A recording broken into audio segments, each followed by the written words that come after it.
So for me, passion and creativity were a must. I knew that I wanted passion, creativity, and I wanted to work with cool people. Like, it really is part artistic expression and part entrepreneurial expression. Being a business owner, an entrepreneur, is both art and business. Welcome to the Bedros Keuilian Show. I've always wanted to be insanely rich, and I wanted to have a great time doing it. Hey guys, what's going on? Welcome to the Bedros Keuilian Show. I'm Bedros Keuilian, and it's true that I've always wanted to be insanely rich, and I wanted to have a fun time doing it, and that's what this episode is all about. The only problem is I hated my jobs. Now, I've had about 3 jobs. All 3 of them I've been fired from. So I found out early on in my life that I was unemployable. Now, before we kick off this episode, though, I do want to tell you guys about 74% of you watching this right now are not subscribed to the Bedros Keuilian YouTube channel. So if you're watching this on YouTube and you're not subscribed, if you get any value from this episode, please do me a favor and subscribe, leave a comment, and hit that thumbs up button. It will help the algorithm a lot in pushing this content out to more people who need it. And so again, guys, part of it might be because I'm an immigrant, right? I came to this country when I was 8 years old. We escaped Soviet Union, which was a communist country. We didn't have a lot of opportunity at all. And when we came here, we're living in Section 8 housing. And I remember getting government cheese and government peanut butter and using food stamps with my mom to, go through the grocery store. One of the things that was most embarrassing about being broke for me was the fact that we would go through the checkout line at the grocery store and we'd give them the food stamps, and then they would say, sorry, this brand name item, like let's say it's Kraft macaroni and cheese. Sorry, you can't buy this brand name item with your food stamps. You have to go buy the store brand or the lesser brand with food stamps. So then we'd go and, swap out the product, right? We didn't know the language. We didn't understand the culture. We were just trying to get by. So, being broke, growing up in Section 8 housing out here and, seeing that my family, we always ran out of money before we ran out of month. Like, that was a saying that my dad had. That ended up, I think, really making a mark on me where I was like, okay, when I grow up, I want to be insanely rich. I don't want money to ever be a problem in my life. Like, I saw my sister, and many of you have heard this story before. I saw my sister, she had a job. This was probably 3 years into us being here in the United States. She had a job at this pizzeria. She was working, getting paid under the table. And apparently the owner of this pizzeria was, let's just say he was a creep, right? And so he would make rude gestures to her. He would unwelcomed comments, etc. And my sister would come home distressed and crying to my dad. My sister was significantly older than me. She's 16 years older than me. So I was 6. So this was happening probably now, by the time this is happening, is like 2-3 years in. So I'm maybe 8 or 9 years old. And so she's in her 20s and she's working as a waitress for like chump change at a pizzeria. And this dude's just being completely inappropriate with her.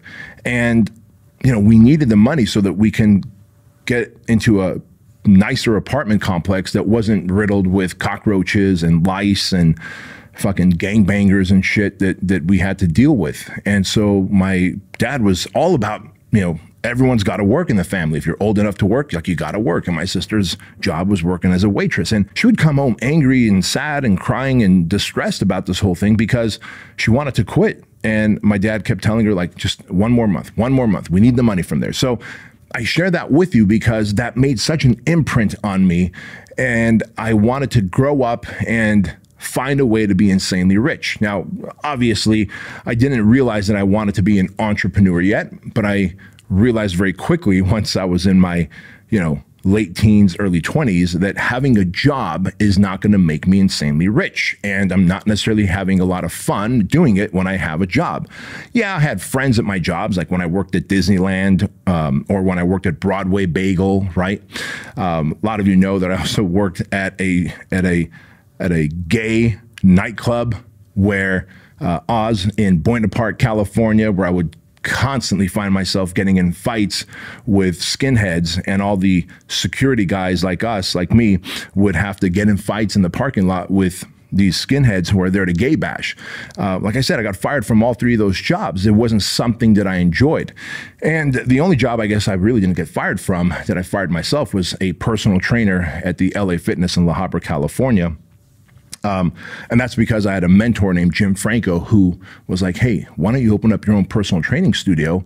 And instead of getting paid $12 an hour to train clients while the gym is making the lion's share of the money from the personal training programs that they've sold me, because he was a personal training client. He says, why don't you open up your own personal training studio and I'll fund you. I'll be your business partner and you can pay me back with interest and then we'll stay business partners. And I was like, done, check. Now, again, I tell you, I hated all my jobs because I knew that they weren't going to give me the financial freedom that I wanted. I knew that I wasn't going to be able to just like go on a random vacation for as long as I want and have that vacation be the best type of vacation, right? Like I'm talking like fly first class, stay at a 5-star hotel or resort, go during the peak seasons to wherever, Bali, Hawaii, New Zealand, right? Everything I would hear from friends who were starting to go on vacations. They're flying a red-eye flight. They're connecting with 3 different planes. They're going during the off season. They're staying in at a shitty hotel, right? And I was like, I don't want that, man. Like I've already kind of lived that life when we first came to America. I want to know how the rich live. I want to experience the freedom that comes with money. I saw Jim Franco, my mentor, show me how he's got freedom. I mean, this dude would come in to the gym to work out with me 3 times a week at 2 o'clock in the afternoon, right? And at the time I was in my mid-20s and he was in his probably early 60s. I'd say 62, 63 years old. And Jim was like, just had this enthusiasm for life, a pep in his step, and every day he'd roll up with a different car. I'd always look out the front doors to see like which vehicle he's showing up with. And like he had this classic Mercedes and he had this old hot rod. Actually, it was I think he also had a 64 Shelby Cobra, like a replica, right? He had a Cadillac Escalade that was champagne colored. It was beautiful. And I was like, man, like this dude can leave his work, come and work out with me at 2 in the afternoon. And then I was like, so Jim, you're going back to work? And he's like, no, like my day's done. Now I get to go home and relax and, do some meditation, etc. And I was like, how do people live like this? And then one day he invited me, Jim Franco invited me to his house in Coyote Hills in the really nice parts of Fullerton. Like, dude, his house was on a hill and like you could see the entire like skyline from the windows and beautiful pool and hot tub and lights and palm trees. And I'm just like, how the hell do people live like this? And so Jim Franco really helped open up my eyes. And I realized that if I'm going to be insanely rich and I am going to have a fun time doing it, I have to start learning from this mentor and I have to start getting other mentors. So I'm hoping that on this episode here, I can mentor you like Jim Franco has mentored me and like all the mentors over the years that I've gotten and I've paid for and got coaching from have mentored me to allow me to be where I am today, right? Like I'm so blessed and grateful that I get to be the founder of Fit Body Boot Camp with hundreds of our gyms worldwide. Like that's a freaking awesome feeling. Truline supplements, right? We now have sold over 1 million of the Truline wellness shots. Thanks to all of you guys and gals who are using it. Fuel Hunt apparel, right? As soon as I took equity in the company, it starts blowing up. And Drew and Joey, who started the company, they're just constantly bringing on new like influencers and UFC fighters and athletes, and the brand just continues to grow. And I feel like everyone I'm in business with, I'm having a good time. We're making money and having a good time. And I've got the financial freedom. Now, do I have a higher level of stress in my life than I did when I was an employee? Absolutely. There's always going to be a trade-off. So I want to let you guys know, like, if you want to be an entrepreneur, you can. But I would rather work 24/7, 365 on my thing, on my terms, in my business, than work 9 to 5 in someone else's thing, especially if that someone else doesn't respect me, stifles my growth, doesn't create the opportunity for me to move up, maybe there's no culture for me to really blend in. I just feel like I'm a cog in a wheel, and whether I'm here or not, they're just going to replace me with someone else. That's how I felt at all my other jobs, if you want to know the truth. Hey guys, quick interruption to the Bedros Keuilian Show. I want to tell you about the newly reformulated Truline Wellness Shot. Now, I wanted to create a supplement that was zero compromise, that would boost your immune system, fight off inflammation in your gut, joint, and body so that you can keep getting after your goals and dreams in life. And now the new reformulated Truline Wellness Shot is boosted with electrolytes to help keep you hydrated as well. Truline Wellness Shots are packed with these amazing ingredients: vitamin C, vitamin D, B12, zinc, turmeric, echinacea, ginger, astragalus, and now with electrolytes to help keep you hydrated. And if you're anything like me, then you're going to want to get these Truly Wellness shots because you want to stay healthy, hydrated, and inflammation-free so that you can keep chasing your goals and dreams in life. Now, just like the Godfather Don Corleone, I'm going to make you an offer that you can't refuse. When you go to Truline.com and use my name, Bedros, during checkout and you join the Truline Tribe subscription club, you will not only get 50% off your 30-day supply, but you'll also get free shipping. And it comes with a 30-day unconditional money-back guarantee. So for any reason you don't like the Truly Wellness shots, and we have yet to meet anyone who doesn't like these awesome products, then just let us know and we'll give you a full refund and part ways as friends. Go to Truline.com, check out the wellness shot, use my name, Bedros, and get 50% off when you join the Truline Tribe. You get free shipping, 30-day money-back guarantee, and I promise you, you're going to love this product and you're going to tell all your friends about it. Now, back to the show. Quite honestly, I was like, this can't be all there is to life. Like, I can't be this guy 5 years, 10 years, 15 years from now. There's got to be more. And so as Jim Franco started to mentor me and I got other mentors, I realized there's a lot more I could do. First of all, I want to find businesses that I'm passionate about. I want to create businesses that I'm passionate about. So write that down if you're watching or listening to this. Starts with passion. And I know a lot of people out there, and my homie Grant Cardone has said this several times. He's like, you can't find a business. You can't start a business based on your passion. You have to start a business that makes money. I beg to differ, Grant. I love you to pieces, but I beg to differ, because you can start a business based on your passion. Because if you're passionate about something, odds are people are passionate about it too. There's others, probably thousands, hundreds of thousands who are just as passionate about it. Or if you're passionate about something, there's people who want to know how to get into that space, and you could be the one that shows them. So for me, passion and creativity were a must. I knew that I wanted passion, creativity, and I wanted to work with cool people, right? I didn't want to work with people who were, like boring or stuck up, or maybe didn't share the same values as me. I was like, man, if I start a business and I focus these businesses based on the things I'm passionate about, and it allows me to experience and really use my creativity, right?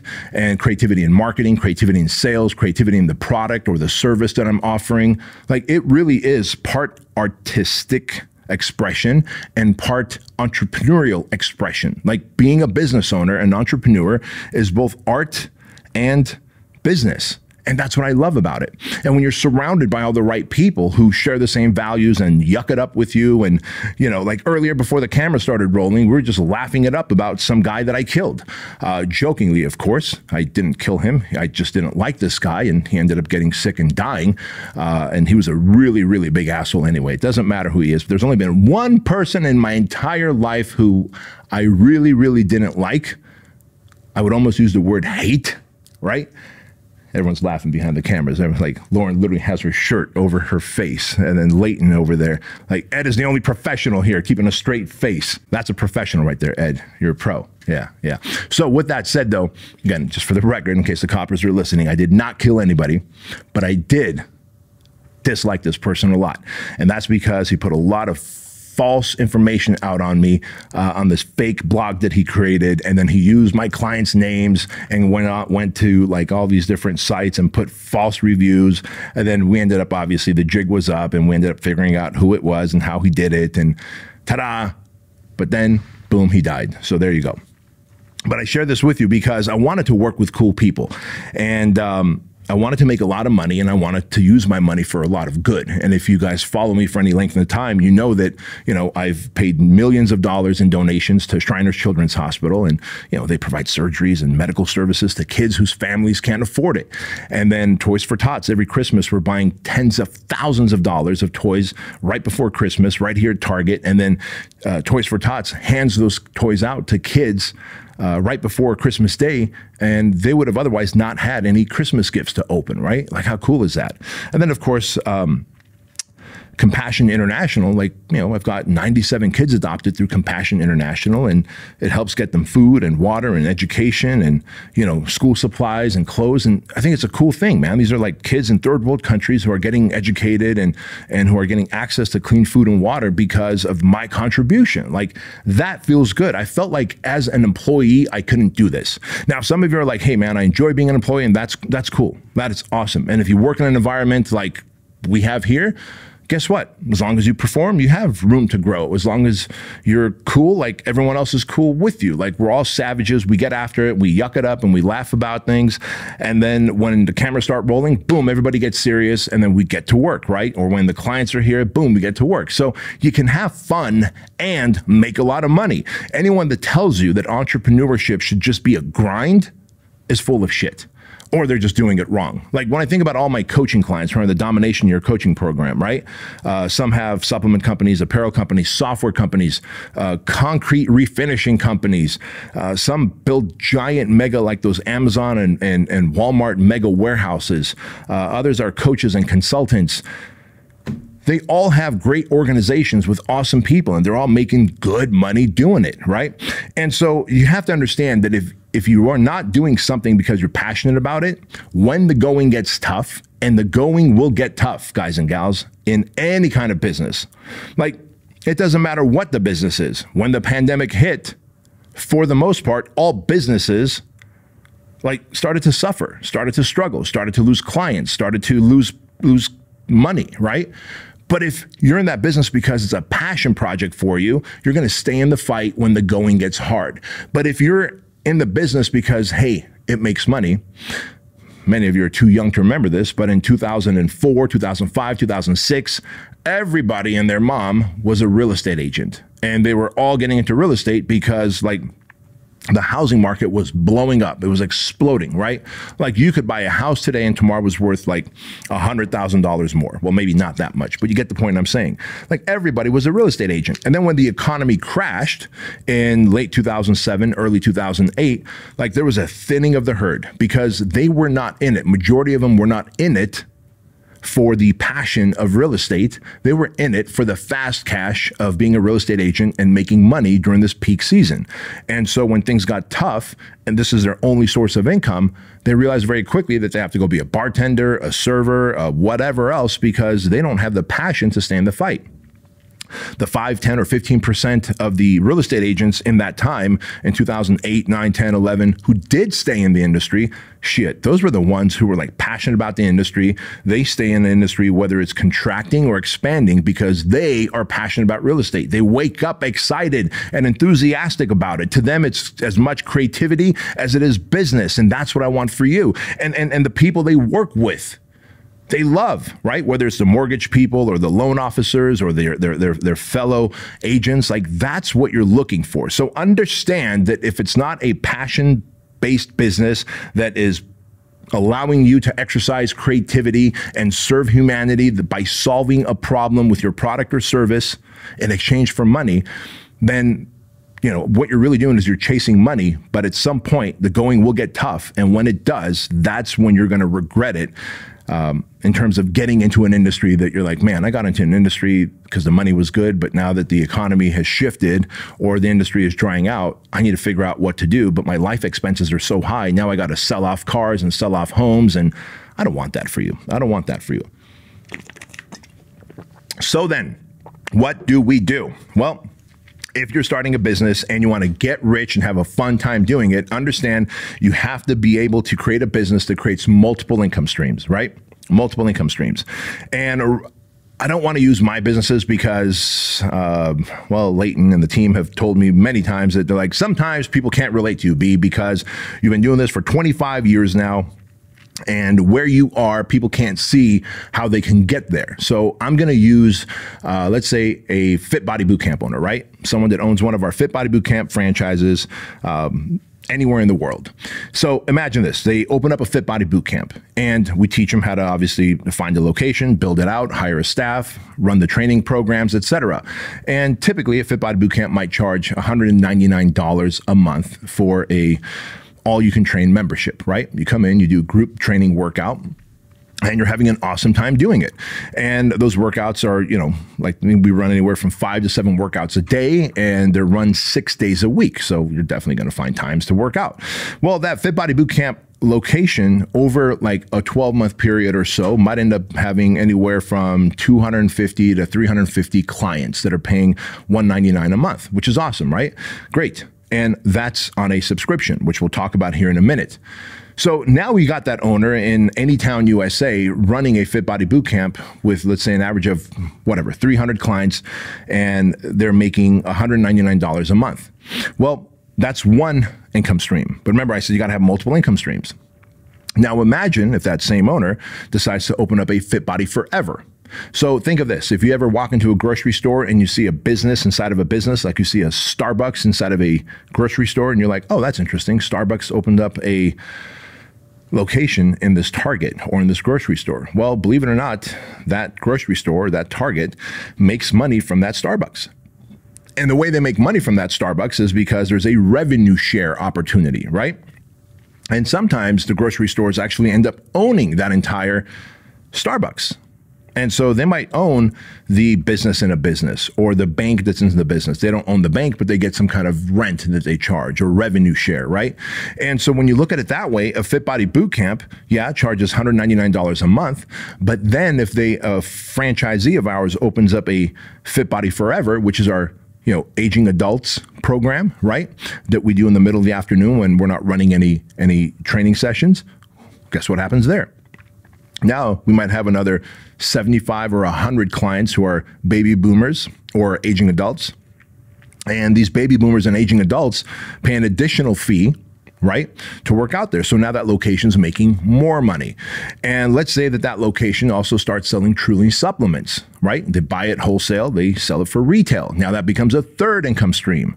And let's say that location also starts doing our custom nutrition app, what we call Fit Body Plus. So now they're training and working out and getting results, but they're also now doing a monthly coaching session to dial in their macros and, eat in a way using the app that we've developed and the coaching that we give them to help them burn fat and build muscle even faster, right? And that's an additional $49 a month. So look at the 4 different income streams that Fit Body Bootcamp location has, right? Now you're thinking like, okay, that's cool, 4 different income streams. Well, I also have to let you know that even though that's a brick and mortar gym, right? And this can work with any gym, by the way. I'm just using Fit Body Bootcamp as an example because I know our metrics, I know our numbers, I know what we do and how we do it.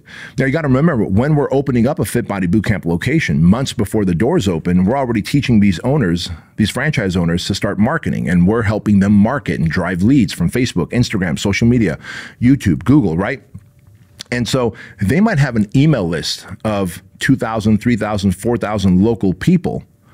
But of that email list of 2,000 to 3,000 people, they might have 250 to 350 clients who are actively working out there.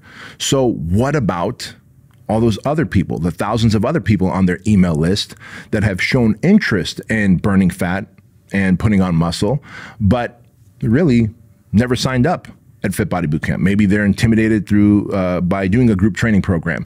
Maybe all the different workout times just didn't work with them, right? Maybe the location is just far enough where they're like, they're like 7 miles away, and if it was 5 miles away, I would go. Well, those people who are on the email list of that Fit Body franchise owner, right? Those people can now still benefit if that Fit Body franchise owner decides to do some kind of online coaching. Because through online coaching, they can serve those people without having to bring them into location. So there's a 5th income stream, right?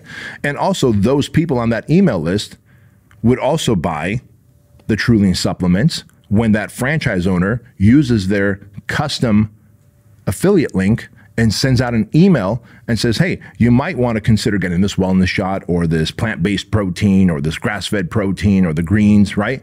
And so when you start thinking about all the different ways you can create multiple income streams, you're like, holy hell, I don't just have to have one product for one fee, right? In fact, Operation Black Site is a really cool experience that myself and Dan Fleischman run for entrepreneurs, and we do it with Tim Kennedy. He runs the entire pistol training and shoot, move, communicate portion of it. And Michael Chandler, who, by the way, big shout out to Michael Chandler. He will be fighting Conor McGregor June 29th UFC. That's going to be a great fight, and I will be there. And it'll be an awesome, awesome fight. But Michael Chandler runs the hand-to-hand combat portion of it, right? And then, of course, Dan and I teach entrepreneurship, etc. So we bring in male and female entrepreneurs, and we have a 3-day experience where they're having an awesome time learning to use pistols and their hands and grappling, etc. And then, of course, during the lunches and dinners and breakout sessions, we're teaching entrepreneurship and bringing in guest speakers, etc. But at these Operation Black Site meetups, most recent one, this gentleman stood up. He had a question, right? We had run little hot seat sessions, and he's like, all right, so here's what I do. I have a crew that goes in there instead of cleaning offices. He goes, just imagine like people that clean offices, but instead of office cleaners, my crew cleans restaurants. My crew cleans and maintains the refrigeration, the ovens, the burners, like all the different equipment in restaurants. We maintain and clean every night. I'm like, okay. He goes, I want to know if it's franchisable. I said, well, the first thing you need to look for if you're trying to franchise any business is how many income streams can you create for your franchisee? The person who's going to have that local business. Let's say I want to become one of his franchisees here in the Orange County area of Southern California, right? Well, I don't want to just have one fee where I get paid, let's say, whatever, $500 a month to go and clean up a restaurant every night. Maybe it's $500 a night, but then maybe there's a add-on fee for fixing the equipment, right? Like if you want us to also check the equipment and fix it so you don't have to call a repairman, we'll just do it because we've got competent people who are trained. That's an additional fee, right? And then maybe I said you might have like this really like deep cleaning service where, hey, once a month or once a quarter, we do a deep cleaning service where we're there for like 6 hours at your restaurant, not just 2 hours cleaning everything, but 6 hours. So when the health department comes and they do that white glove test, like this thing is deep cleaned. You know, all the crevices underneath, up top, everywhere, right? He's like, holy hell. I go, that could be like the premium service, right? And he goes, I never thought of that. I go, now right there, you've got a multiple income stream business that you can replicate across the country in terms of giving out territories and having franchisees. And you're more likely to sell these locations because it's not just a one-off income stream, it's multiple income streams. And so whether you are creating multiple income streams from one business, guys, or you are creating multiple income streams by having multiple businesses, right? So let me come back to me for a moment. All of our franchisees pay a royalty, right? A royalty to Fit Body Bootcamp, a percentage or a flat fee of their monthly gross revenue. So that's one income stream that comes to HQ. We also have a separate company called Trulian Supplements. You guys know about this. The flagship product is the Wellness Shot, but it's like a full-on supplement company from protein to greens to hydration to everything. That's another income stream, right, for me. We also have Fuel Hunt. I'm now a partner, a co-owner in Fuel Hunt. Right? It's another income stream. I also have coaching and consulting services. That's other income streams for me. I've also invested in crypto and in real estate, and the cash flow from it is income stream for me, right? And knowing that I've got a diversified income stream helps me sleep well at night. And if you think about all those things that I just mentioned, they're all things that I love. Like, I love real estate. I really believe in crypto because I believe it's the best way to have like decentralized access to money without big government trying to control it. Although I get it, they are trying to control crypto as well. But it's a great way to hedge your bet against the dollar, right? And since you guys know that I'm against big government and that I would rather have the citizens have control of their money, have control of their destiny, have sovereignty, crypto speaks to me, right? And whether it's going up or down, I do dollar cost averaging. I'm constantly investing in crypto, and thankfully, in the long haul over the years, I've done really well with it. And so with having multiple income streams from businesses, with having multiple income streams from investments, I sleep better at night. And I put myself in a position where if one business isn't doing well because of economy or a season or a maybe a downturn in the industry, then I have other income streams that are still going to do well for me where I don't have to feel like I'm being pinched financially. So if you're creating a business, one, make sure it's a passion-based business, allows you to create and utilize creativity. Put yourself in a position that you can work with the kind of people that you love and that you would connect with, because you're going to be doing this like 24/7, 365, right? When I say 24/7, 365, that doesn't mean you're going to be working around the clock 24/7, 365, but Make no mistake about it. Your brain is constantly going to be thinking about your business. If you have kids, like I've got Andrew and Chloe, like one's 18, one's 16, my brain, there's a part of my brain that's always thinking about them. I just love them to pieces. I'm grateful to have them as kids. They're just awesome and amazing. I always wonder what they're doing, and I'm checking in on them, and it's cool to see them grow up. And, you know, whether I saw them in the morning or I see them in the evening, or I'm going to a game with them, or me and Andrew are working out, like I can't get enough of my kids. Like you're never going to get enough of your business because it's your baby, right? So if it's your baby and all the people that work in it are pretty much like your family members, except this is the one time where you can actually pick and choose your family members. So you might as well pick and choose the family members that you jive with, you connect with, you have some values, core values with, right? And that's what people forget. And if you guys all jive and connect and have core values, that business is going to be more successful. Now, what is the next thing I want you to do? In addition to multiple income streams, as you're creating your business, I also want you to have subscription, recurring revenue. Because if you have subscription in your business, recurring revenue, that gives you the peace of mind that you're starting off the month knowing that X number of dollars are scheduled to come in. If you have a business where every month you start at zero, right? The first of the month you start at zero and you have to sell X number of widgets or X number of coaching programs or X number of apparel or supplements, that's a lot of pressure. That's a lot of pressure. And so all of a sudden you find yourself like, oh man, it's the first of the month. I need to make more money. I got to be out there hustling and selling. Not that you wouldn't otherwise, but doesn't it feel great to know that every month there's like recurring payments coming in, right? When you think about how we sell the Keuilian Wellness Shot, right on this episode, we run a little baked in ad for the Keuilian Wellness Shot, right? Use my code Bedros to get 50% off. You get unconditional 30-day money back guarantee if you don't like the product. You get free shipping, and $1 of every order goes to Shriners Children's Hospital. If you decide to stay past day 30, then every month we ding your credit card, you get an additional 20% off, free shipping, and $1 continues to go to Shriners Children's Hospital every month. Like, that's an awesome offer that we make. And we've got thousands of people worldwide on the Keuilian Wellness Shot, on the Keuilian Tribe subscription program. And I'm on a bunch of subscription programs, ironically, and the Wellness Shot. Of course, I don't have to pay because I'm the owner, but you get what I'm saying. Because if I'm using something on a regular basis, whether it's a product or a service, I want you to make my life easier and put me on subscription. So the customer's benefit is that you've made my life easier and more efficient. I don't have to go like, oh shit, I'm running out, I need to order. Now I'm gonna go 3, 4, 5 days without your product or service, right? And then you, as the entrepreneur, you're gonna go, oh, shit, this is awesome. I've got thousands of people who are paying me X number of dollars every month. So I know that next month, I already start the month with X number of dollars scheduled to come in. And that is a damn good feeling. That also does something else for your business. When you have recurring revenue in your business, and in that same business, if you have multiple income streams, like the Fit Body Bootcamp location that I described, recurring revenue, which is also known as MRR, monthly recurring revenue, and multiple income streams in a business, increase the valuation of that business. What that means is down the line, as you go to sell your business, you will get more money for it than if it's a transactional business, meaning every month you start at zero and you have to sell X number of widgets to make $20 million, right?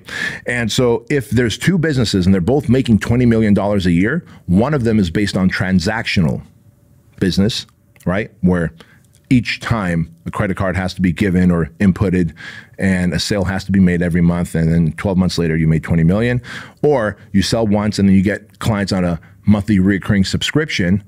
The business that's doing 20 million a year in revenue that has got a built-in subscription model will be worth more when you go to sell it, and you'll make more money for it in the sale. So why not do that? It creates convenience for your customers, and it creates consistency for you as the entrepreneur. You get what I'm saying? All right, cool. So now if I know that I have multiple income streams, I have recurring revenue, it's a business that I can sell, it's based around the things that I'm passionate about, and that allows me to exercise my creativity, like, holy fuck, this is really rad. I can have an awesome life, and if I did my job right in terms of marketing this thing, then I'm gonna make a lot of money, and have awesome experiences and be able to help out charities and the church that I go to and the causes that I believe in and the people that I want to help.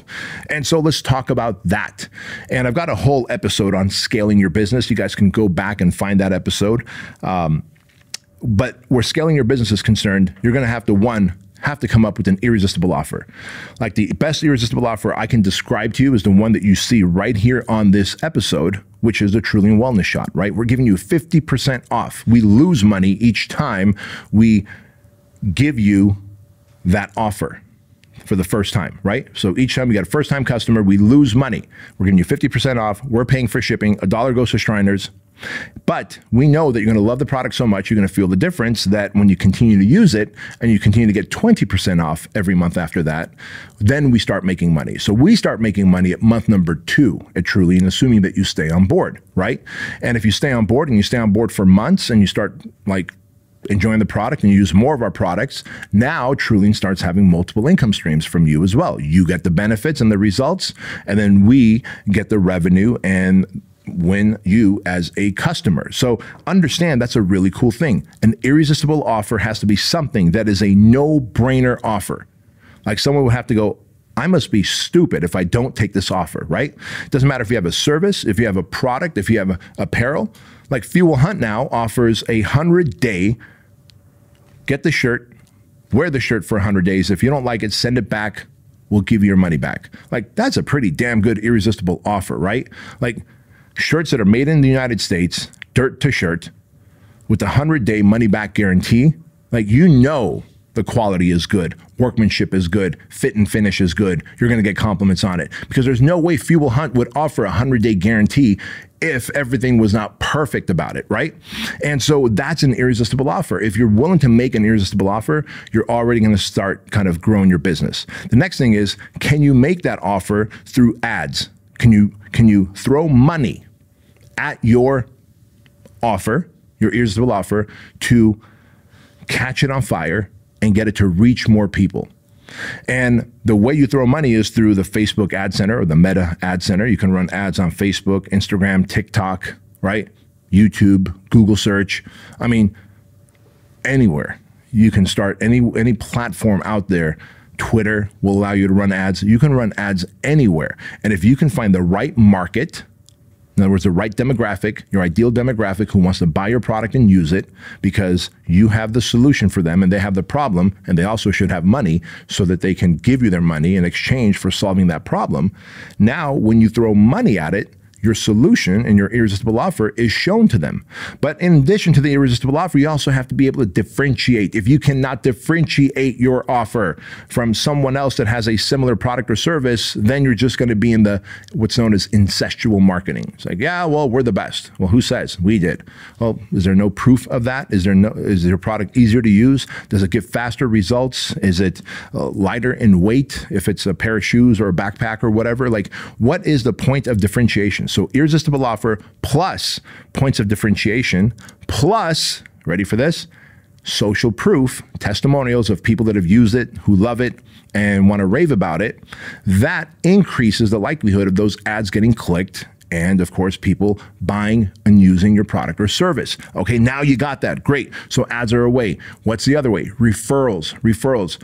You've got to encourage your clients and customers to become evangelical about your product or service. And if they become evangelical, in other words, they're like, man, this product over-delivered, exceeded my expectations, solved my problems. I love it. I love the customer experience. I love the journey. Everything about it, I love, I love, I love.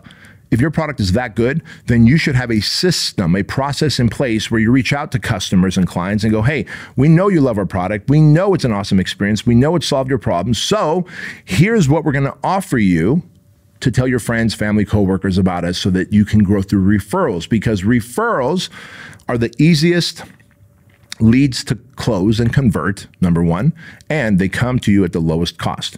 You might spend $40 to acquire a new customer using paid ads. You might give a client a $15 Amazon card if they refer a friend who ends up being a customer for you, right? Now, do I want to spend $40 on a cold lead that took forever to close, or do I want to spend $15 to a customer or client of mine who referred a friend. Like, it's a no-brainer, and that friend's going to be way easier to close. So make referral giving a byproduct of doing business with you. Like, don't let it be organic. Like, create a process for referral giving that will help you scale that business. And what is the other thing? The third component to scaling that business that you're so passionate about and love doing is influencers, right? And content creators. If you ask yourself, who already has my future customers and clients, then you're gonna go, oh my God, that YouTube channel does, that Instagram page does, that Facebook group does, that podcast does. And then you reach out to those content creators and influencers and you make them an offer and say, look, here's a discount code and we'll pay you X amount of dollars to promote this, or each time the discount code gets used, you get a 10, 15, 20% commission from our thing. Because if other people or platforms already have your customers, you would be doing yourself a disservice trying to just grow your brand through your own content creation. And that's a big mistake a lot of you make, is you go, all right, I'm gonna create a lot of content and I hope some of this content pops off and goes viral. And if it does, then I'm gonna make myself a lot of money. Well, dude, I want that for you too. But the likelihood of having content popping off left and right to go viral where you have a big enough audience where you can scale your business, not likely to happen pretty quickly. It can happen over time, but it's not going to happen pretty quickly. Content and collaboration, you creating awesome content and hoping that some of it goes viral, plus collaborating with an army of other content creators and influencers who have your future clients and customers, that is what is going to help you force multiply your growth, scale your business. And all of a sudden people are going to go, well, I trust this person. And so if this person that I watch or listen to is using this product, then I'm going to use it too. That's how you end up growing this thing, right? So once you've done that, then what? Well, then longevity is you need to grow your personal brand. If you can grow your personal brand like long term, now you can start acquiring other companies as well. For example, I did not start Fuel Hunt. I actually wore the brand. I was a customer before I was ever an investor in it, right? And as I got to know Joey and Drew, the founders of Fuel Hunt, I was like, man, I love these two guys. They have great energy. They're awesome humans. You know, the products, like right there in Philadelphia where the United States was found. And these guys like live and breathe their mantra. Everybody wants to eat, but Fuel Hunt. Like, I fucking jive with that. I connect with these guys. So I love the guys, number one. I love the product, number two. And my third criteria, if I'm going to go in business with someone, is do I have the following on my platform or platforms to be able to pour gasoline on the fire if I'm able to get equity in the business? If the answer is yes, I like the product, yes, I like the founders, and yes, I've got the following, then I will go into business, because now I can take equity in the company and I can help them grow faster than ever, right? And so understand that when you become a personal brand and you have a big enough following and you have a lot of influence, you can now start leveraging other companies. Why would I start an apparel company when I love this brand and I want to go into business with them? Well, they're like, hey, B seems kind of cool, pretty handsome kind of dude. He has the audience and he likes us and he wears our product. Let's go into business with him. And that's how that happened to go. And so understand that when you become a personal brand, another shift happens. Because if you have your own product or service, understand that first people will buy what you sell, right? They're gonna buy what you do. They're gonna buy what you sell. As you build your personal brand, they buy who you are. That's the difference, right? So if you just have a product or service, people will buy what you do because they want to get the solution to the problem. But when you become a personal brand, you can charge more and you can close more deals and you have more opportunities and you can sell for a higher price. You have less buyer's resistance when you're a personal brand. You're known, liked, and trusted, right? They see you as a friend. You come with the giving hand and put out a bunch of content for free. You add value. The Goodwill bank account is stacked up in your favor. Now you're a personal brand. You can now sell your product because of who you are and not so much of what you do, right? And that's a really good advantage to have. And if you can do that, you have now created a business where you can get insanely rich, multiple income streams, recurring revenue. You got a business that one day if you want to sell, you can, right? Which is a really cool thing. You're solving problems for people. You know how to scale it. You're working with awesome people who you share core values with and you want to hang out with. And so that's a cool thing as well. And best of all, you get to donate money and give. I don't know about you, but I love using my money for good and kindness. And if I can give my money to Shriners Children's Hospital, Toys for Tots, Compassion International. Recently, a friend had a car accident and they started a GoFundMe account, and I contributed handsomely to that because I can. I've put myself in a financial place so I can serve people with it, right? And that's a damn good feeling. So that is the formula for you to become an entrepreneur that's actually successful, getting insanely rich, having a great time doing it, and best of all, serving humanity with it. Now, I want to remind you that Bedros Keuilian Live takes place in beautiful Scottsdale, Arizona, September 13th and 14th. I hope that you will come out. There's a link in the description box, both on the podcasts and on YouTube. And of course, if you are Australian, you can come join me at the Rise to Greatness Tour, July 18th, 19th, and 20th in Brisbane, Melbourne, and Sydney. July 18th, 19th, and 20th. That's coming right up. Again, Rise to Greatness. Look that up, and I want you to join us out there if you're in Australia. It's my first visit to Australia, and I'm really looking forward to that. And friends, remember this. Don't ever think that money, by the way, is the enemy. Money is not the enemy. Average is the enemy. Success is your responsibility. And change can take place in an instant if you are willing to flip the switch. I'll see you all next time.